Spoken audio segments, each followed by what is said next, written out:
जय सिया राम।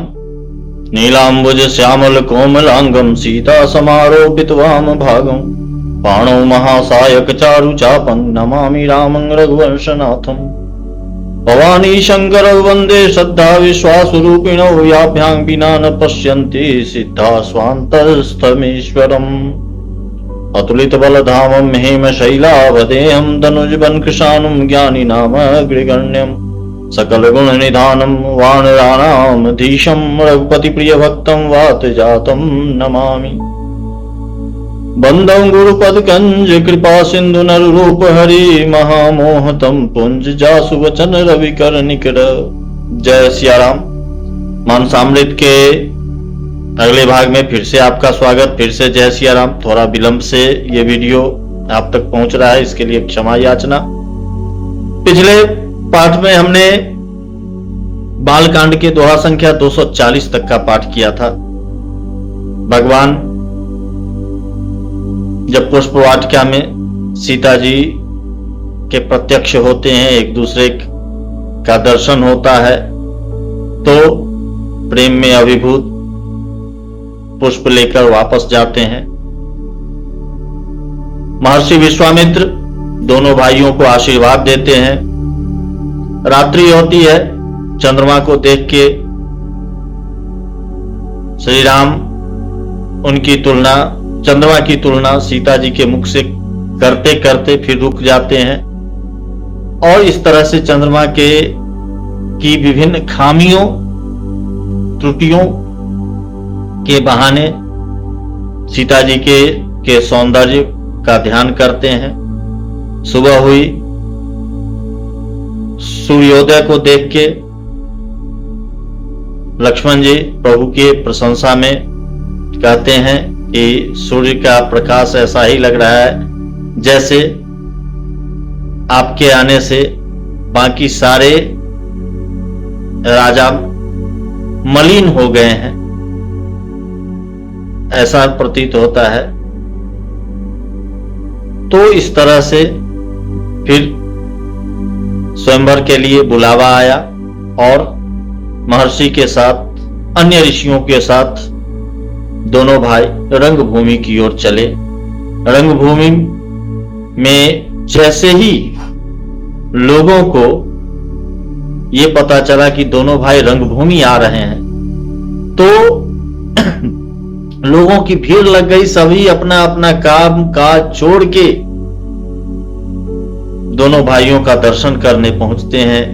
महाराज जनक ने देखा भीड़ बहुत हो गई है, अपने सच्चे सेवकों को बुलाकर कहा कि इन सभी को उचित आसन दो, और सेवकों ने मधुर मधुर वचन कहते हुए सभी को समयानुसार, उनके श्रेणी के अनुसार उचित स्थान, योग्य स्थान पर बैठाया। यहां तक हमने पाठ किया था दोहा संख्या 240। अब 240 दोहे से प्रारंभ करते हुए आगे का पाठ। जय सिया राम।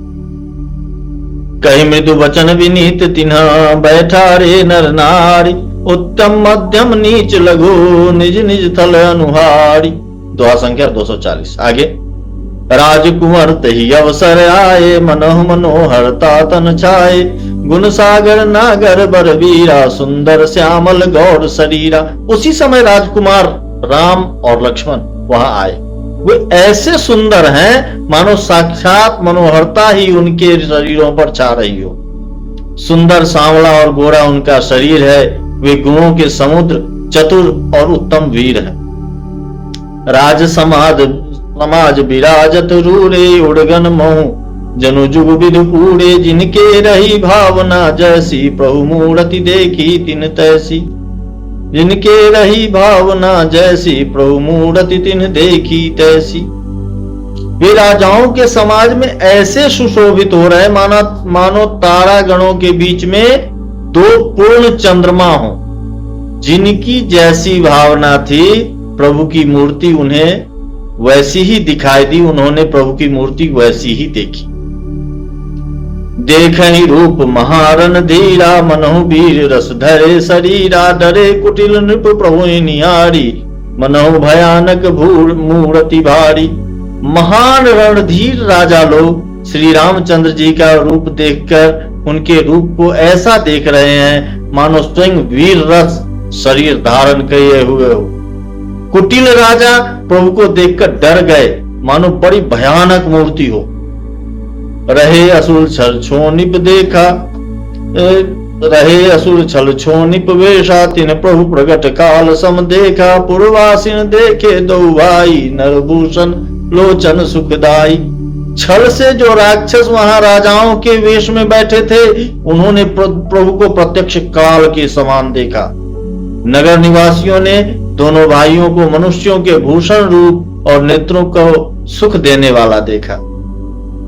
नारी बिलो कहीं हर्ष हिया, निज निज रुचि अनुरूप।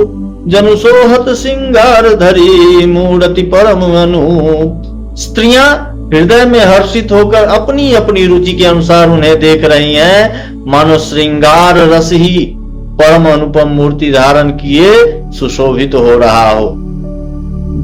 विदूषण प्रभु विराट में दीसा, बहुमुख कर पगलोचन सीसा। जनक जाति अब लोक कहीं कैसे, सजन सगे प्रिय लागहि जैसी। विद्वानों को प्रभु विराट रूप में दिखाई दिए, जिसके बहुत से मुंह, हाथ, पैर, नेत्र और सिर हैं। जनक जी के सजातीय जो थे, कुटुंबी जो थे, परिवारी जन जो थे, उन्होंने प्रभु को किस तरह देखा, कैसे प्रिय रूप में देख रहे हैं, जैसे सगे सजन हो, संबंधी हो, प्रिय लगते हैं, वैसे देख रहे हैं। सहित सने सती सहित विदेह बिलो कहीं रानी, शिशु समप्रीत न जाई बखानी। जोगिन परम तत्व में भाषा, शांत शुद्ध सहज प्रकाशा। जनक समेत रानियां उन्हें अपने बच्चे के समान देख रही हैं। उनकी प्रीति का वर्णन नहीं किया जा सकता। योगियों को वे शांत, शुद्ध, सम और स्वतः प्रकाश परम तत्व के रूप में दिखे। हरिभगतन देखे दो भ्राता, इष्ट देव इव सब सुखदाता। राम ही चितव भाई जैसिया, सो स्नेह सुख नहीं कथनिया। हरिभक्तों ने दोनों भाइयों को सब सुखों को देने वाले इष्ट देव के समान देखा। सीता जी जिस भाव से श्री रामचंद्र जी को देख रही हैं, वह स्नेह और सुख तो कहने में ही नहीं आता। उर अनुभवति न कही सक सो, कवन प्रकार कहे कवि को। यही विधि रहा जाहि जस भाऊ, तेहि तस देखे कौशल राऊ। उस स्नेह और सुख का वे हृदय में अनुभव कर रही हैं, पर वे भी उसे कह नहीं सकती, फिर कोई कवि कैसे उसे किस प्रकार कह सकता है। इस प्रकार जिसका जैसा भाव था, उसने कौशलाधीश श्री रामचंद्र जी को वैसा ही देखा।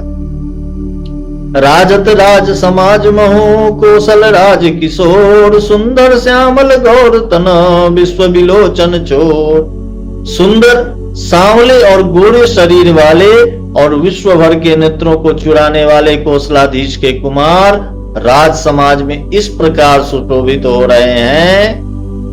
सहज मनोहर मूर्ति दो, कोटि काम उपमा लघु सो। शरद चंद निंदक मुखनी के, नीरज नयन भाव तेजी के।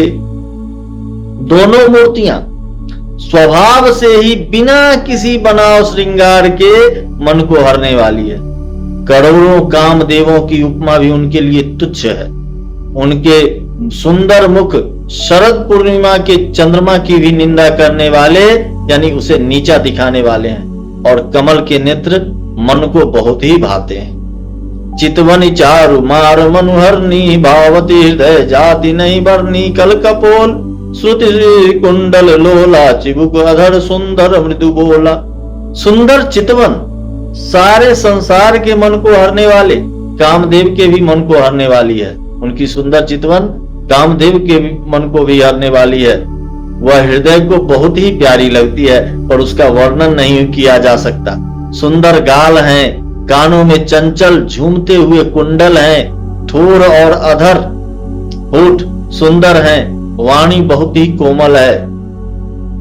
कुमुद बंधु कर निंदक हासा, भ्रकुटी विकट मनोहर नासा। भाल विशाल तिलक झलकाही, खर्च बिलोगी अली अबली लजाही। हंसी चंद्रमा की किरणों का तिरस्कार करने वाली है। भौहें टेढ़ी और नासिका मनोहर है। ऊंचे चौड़े ललाट पर तिलक झलक रहे हैं, दीप्तिमान हो रहे हैं। काले घुंघराले बालों को देखकर भौरों की पंक्तियां भी लजा जाती है, उन्हें वो भी उनके आगे फीकी है।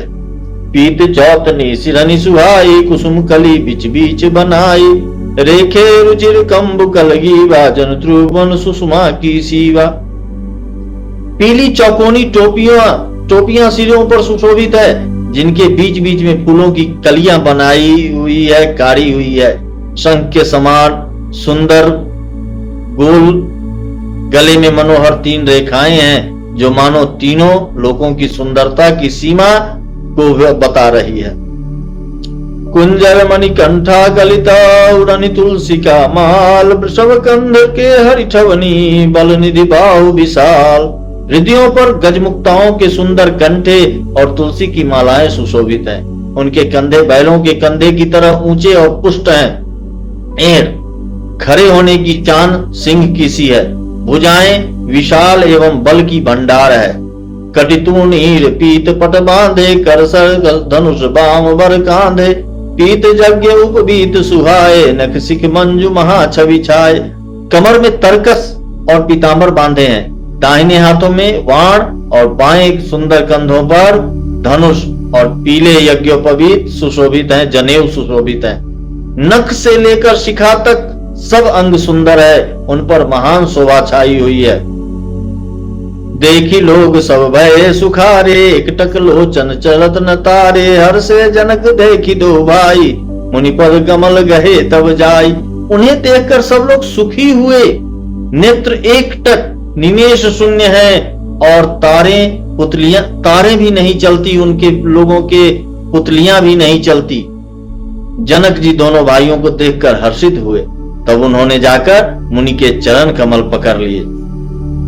करी विनती निज कथा सुनाई, रंग बनी सब मुनि दिखाई, जहां जहां जाई कुंवर बर दो, चकित चितव सबको। विनती करके अपनी कथा सुनाई और मुनि को सारी रंगभूमि, सारी यज्ञशाला दिखलाई।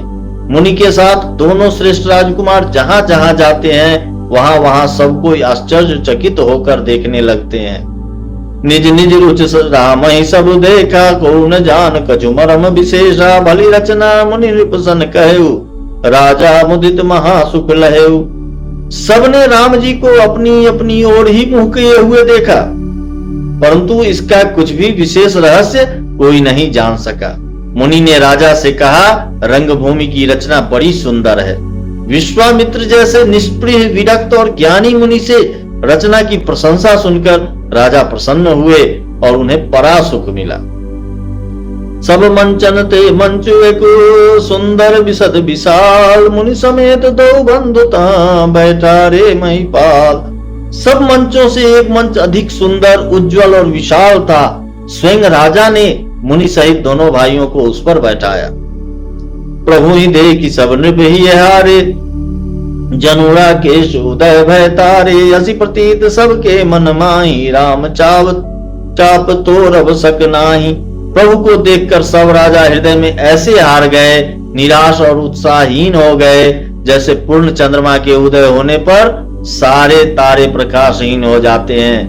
उनके तेज को देखकर सबके मन में ऐसा विश्वास हो गया कि रामचंद्र जी ही धनुष को तोड़ेंगे, इसमें संदेह नहीं।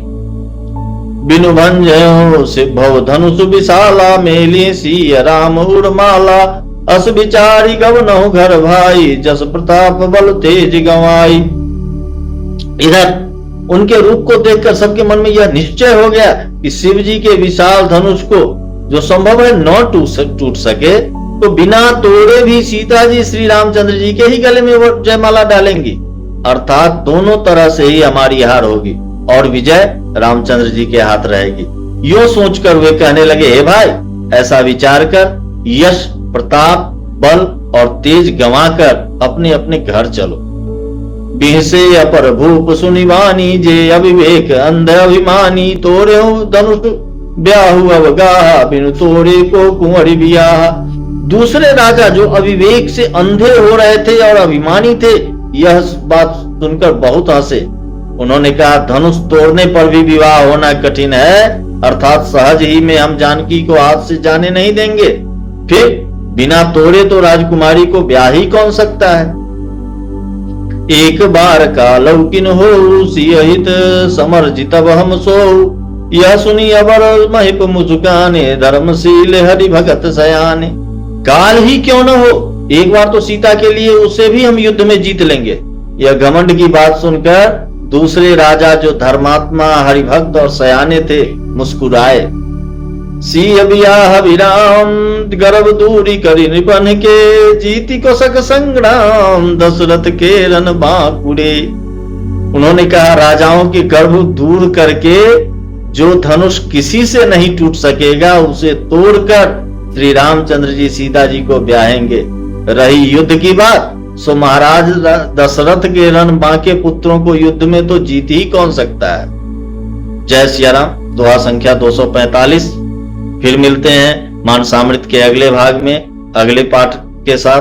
तब तक के लिए जय सिया राम।